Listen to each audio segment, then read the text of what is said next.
Boa noite, moçada! Como é que vocês passaram de ontem para hoje? Tudo bem? Tudo tranquilo? Como é que estão aí na transição do capitalismo industrial para o capitalismo financeiro? Muitas informações, muita complexidade, é bem natural, o mundo é assim mesmo. Espero estar contribuindo para que vocês desvendem os acontecimentos que fizeram a transição do capitalismo industrial para o capitalismo financeiro. Não sei se vocês notaram ontem, mas embaixo da política econômica do capitalismo industrial, o famoso liberalismo, eu coloquei o sobrenome de alguns importantes autores que vocês deveriam ler para contribuir para que vocês possam desvendar detalhadamente o pensamento liberal. Adam Smith, Dave Ricardo e John Locke são leituras muito recomendadas, muito interessantes e que vocês então entenderão um pouco mais do liberalismo e do capitalismo industrial. Mas vamos voltar àquela situação que nós deixamos a aula passada, que foi a queda da Bolsa de Valores de Nova York em outubro de 1929, na famosa Quinta-feira Negra, lá nos Estados Unidos da América. Para me auxiliar, eu vou pegar o mapa da América do Norte para que vocês visualizem este país que é atualmente a grande potência mundial. Pois muito bem, queridos, a situação, como vocês sabem, não estava nada fácil. Além da superprodução, além de um grande exército de desempregados, nós vimos que a crise da Bolsa de Valores vai aniquilar a liquidez do mercado americano. Trocando em miúdos, os Estados Unidos estava sem dinheiro algum. Era necessária uma medida emergencial. Porém, devido ao dogmatismo, ao pragmatismo de que o capitalismo ele se resolve por si mesmo, pela livre iniciativa, pela liberdade econômica, de fato isso não aconteceu. Então, o liberalismo vai encontrar um gargalo. Não haverá solução para que os Estados Unidos saia dessa. Até que o famoso presidente Franklin Delano Roosevelt, não se esqueçam que Franklin Delano Roosevelt não tinha os movimentos das pernas. Ele foi acometido na infância pela poliomielite. Então, esse grande presidente norte-americano, ele era deficiente físico.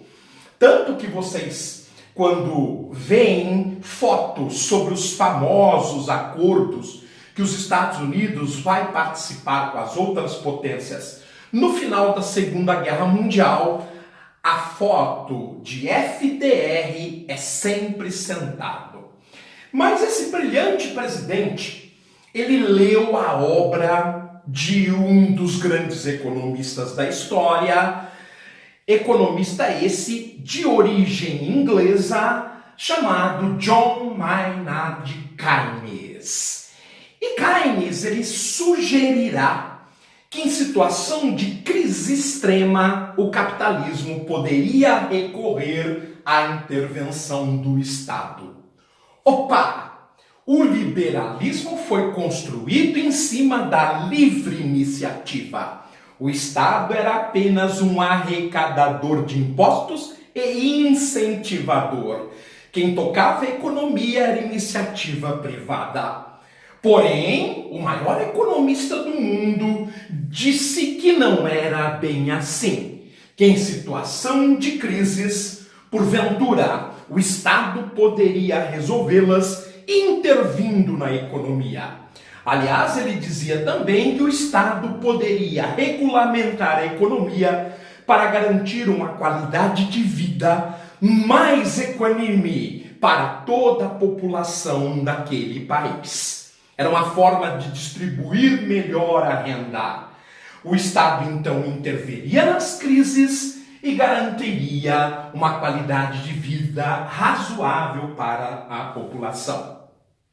Em 1933, como plataforma de sua primeira eleição, o presidente Franklin Delano Roosevelt fará esta proposta, a nova proposta. Em inglês, o New Deal. Como ele recuperará a economia dos Estados Unidos? Utilizando as reservas do país. Todo país, ele trabalha com uma poupança. Ele guarda um pouco de dinheiro dos impostos arrecadados. Uma poupança interna e uma grande poupança externa. Até o Brasil, em crise, ele tem essas duas poupanças. Nós temos uma poupança interna na casa dos 100 bilhões de dólares e uma externa na casa dos 400 bilhões de dólares. Eventualmente, numa crise mais severa, como já aconteceu e eu contarei posteriormente, nós podemos utilizar essas reservas para momentaneamente nos safar de uma situação econômica mais severa, mais difícil. O presidente norte-americano Franklin Delano Roosevelt fará exatamente isto. Com as reservas do governo norte-americano, ele vai criar um ciclo virtuoso para recuperar a economia. Como é que se dará isso? Primeiro, então, eu vou contar para vocês os famosos contos, didáticos que eu utilizo para explicar as situações difíceis. Então, vamos supor que o Central Park de Nova York está muito cheio de tampinhas de refrigerantes. Os caminhantes, os turistas não são muito preocupados com a limpeza pública e jogam tampinhas o tempo todo no Central Park. O que o governo norte-americano fará?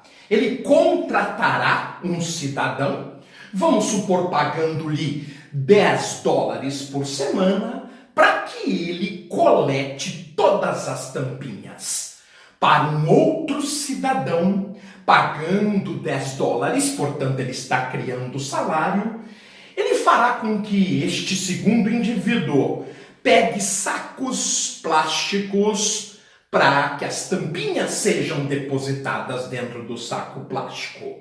Para isso será contratado um terceiro operário. O terceiro operário, então, colocará as tampinhas dentro do saco plástico. Um quarto amarrará os sacos plásticos. Um quinto recolherá. Um sexto os enterrará. Um sétimo cuidará deste local onde o lixo está depositado. Ora, o que eu quero com esta história? O governo criou empregos. O governo gerou mão de obra. Esses empregos são assalariados. O sujeito, ao receber o seu salário, ele vai ao mercado para comprar os gêneros necessários. Ora, se eu estou gastando no mercado, o mercado vai precisar de mais mão de obra. O mercado vende alimentos, mantimentos. Obviamente, ele comprará no campo esses mantimentos, portanto, gerando emprego. Obviamente, esse sitiante, esse fazendeiro, para aumentar a produção, porque agora existe demanda pelo alimento, ele vai até a indústria comprar uma máquina. Não sei se vocês perceberam, mas o fato dos Estados Unidos criar empregos e gerar renda, ele fará com que a economia se ative. O comércio, a indústria, a agropecuária. Obviamente, essa história simples é para que vocês entendam. Ele precisava gerar milhões de empregos. Como ele fez isto? Com grandes obras públicas, grandes ferrovias que atravessavam os Estados Unidos de leste a oeste, de norte a sul. Grandes rodovias, grandes grandes obras de irrigação, como na Califórnia, quando ele faz correr ao contrário, use o Sacramento e São Joaquim, perdão. Uma obra extraordinária que vai ser fundamental para o desenvolvimento do interior dos Estados Unidos. Ele vai construir também grandes edifícios, como por exemplo o Empire State Building em Nova York. Ao desenvolver a infraestrutura norte-americana, ele vai empregar milhões de pessoas, ativando a agropecuária, o comércio e a indústria. Ideia brilhante do presidente Franklin Delano Roosevelt. Os conservadores liberais arrepiaram os seus cabelos. Ora, por quê? Porque no clássico liberalismo o Estado jamais intervém na economia. Aliás, a obra de Keynes por vezes é chamada de socialismo. E não faltam autores que dizem que Lenin, Trotsky, Stalin conheciam as ideias de Keynes e a aplicarão na União Soviética, assim como há autores que desconfiam que Franklin Delano Roosevelt, para criar o New Deal, se inspirou também nas mudanças sociais e econômicas que aconteciam na União Soviética, sobre Lenin e sobre Stalin. Muito bem, ora, acabamos de recuperar os Estados Unidos da América. Os Estados Unidos se restabelecem como potência. Aliás, se torna muito desconfiado. É o momento que os Estados Unidos praticamente se fecha para desenvolver a sua economia. A sua atuação política internacional decresce bastante. Eles estão muito preocupados em consolidar a sua recuperação econômica. Mas, como nós vimos na aula anterior, havia uma potência que também pagou caro pela Primeira Guerra Mundial. A famosa Alemanha, o país que incomodava os Estados Unidos da América. A Alemanha, como sabemos, foi destruída nesta guerra e responsabilizada pelos pesados prejuízos e espólios da guerra. A Alemanha vai gemer profundamente. Em outubro de 1923, a Alemanha viverá a maior inflação da história. Para vocês terem uma ideia do valor insignificante do famoso marco alemão, era necessário 4.200 trilhões de marcos para comprar um dólar. Ora, meus queridos, é como se eu empilhasse nota de um marco da Terra até a Lua.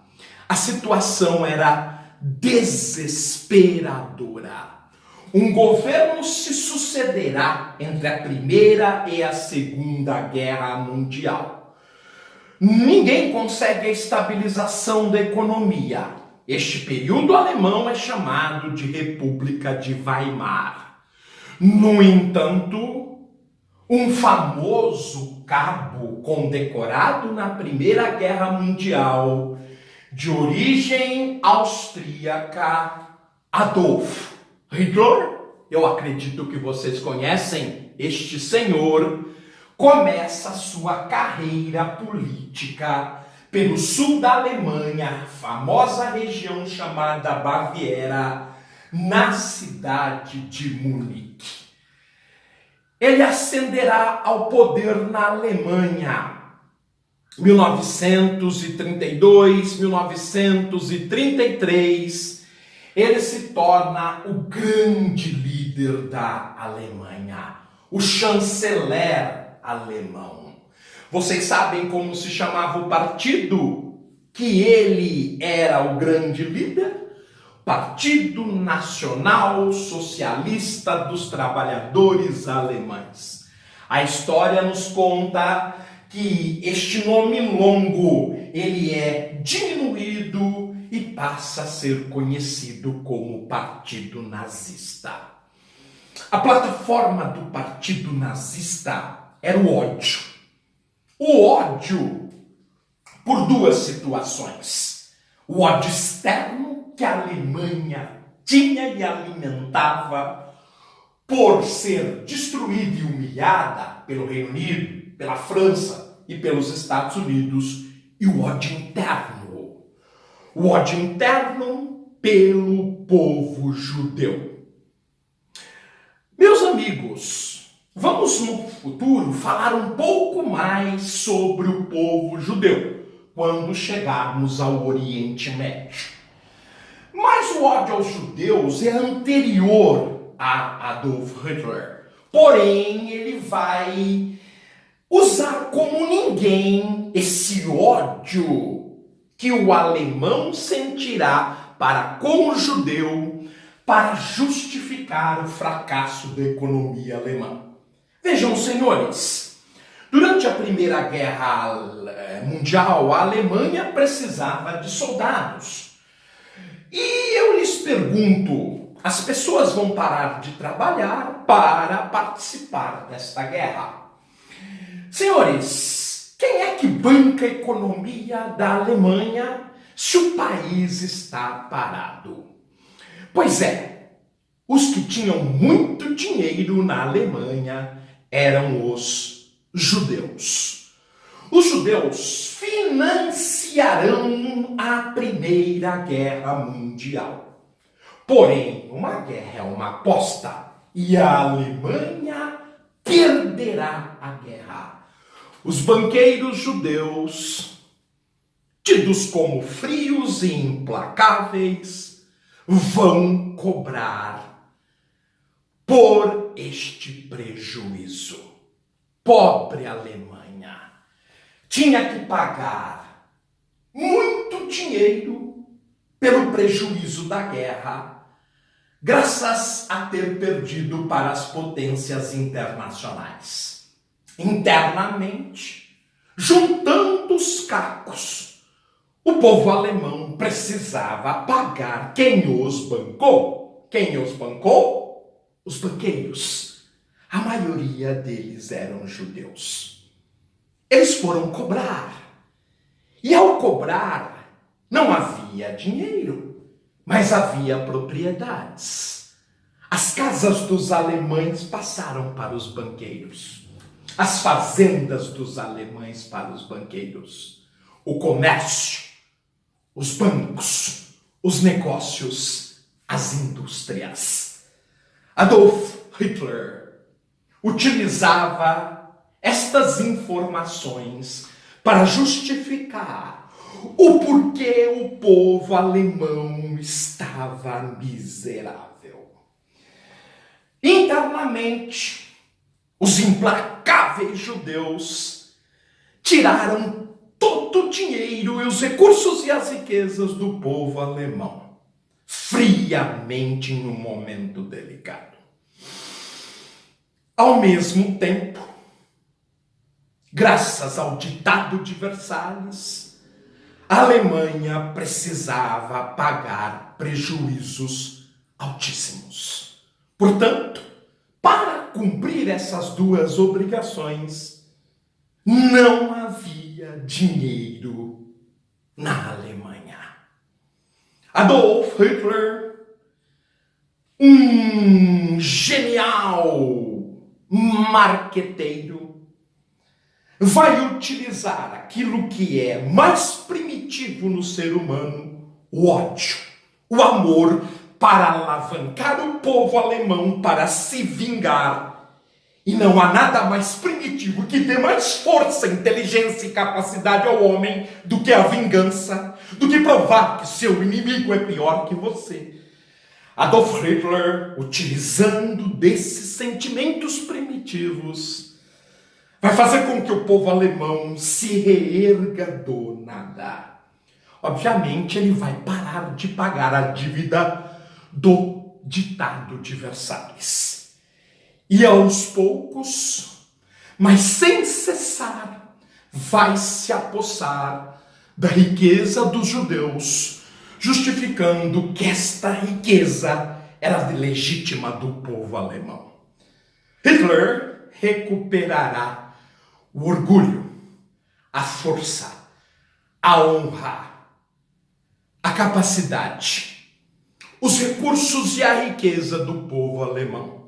A Alemanha se recupera sobre o partido nazista, sob o nazismo.